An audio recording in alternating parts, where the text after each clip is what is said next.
Magandang araw mga ka-Erik TV, at sa video ito ay akin po ipapakita sa inyo yung aking ginawang plant on rack na isang Ficus Benjamina. Ayan po, yan po yung Ficus Benjamina natin na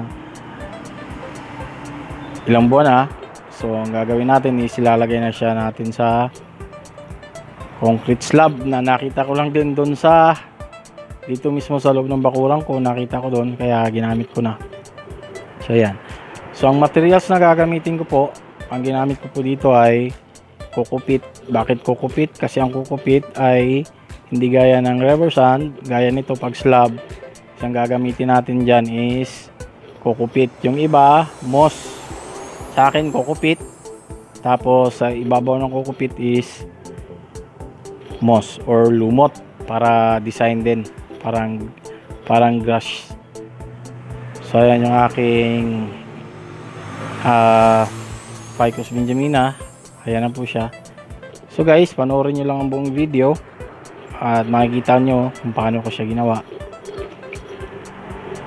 So itong Ficus Benjamina ko guys ay mga 3 buwan na yata siya dyan.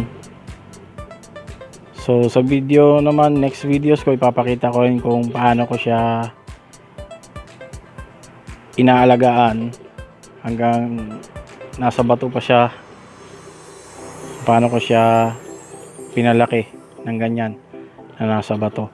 Yung ugat niya guys is lumalabas na, so pwede na siyang i-transfer doon sa slab kasi gagapang na din yan doon sa kukupit. So yung nilalagay ko ngayon is kukupit. So pagkatapos niyan is lumot. Yan lang ang ginamit ko sa paggawa ko niyan.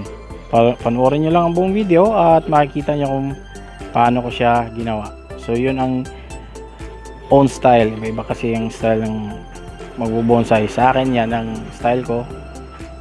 Kung maaari, gumagamit ako ng kung anong meron available sa akin. So panoorin nyo lang. At kung hindi pa kayo nakapag-subscribe, paki-like, paki-comment, paki-share, paki-subscribe, at please hit the notification bell para updated po kayo sa mga bagong videos natin. Maraming salamat mga ka-Erik TV. Panoorin nyo lang ang buong video.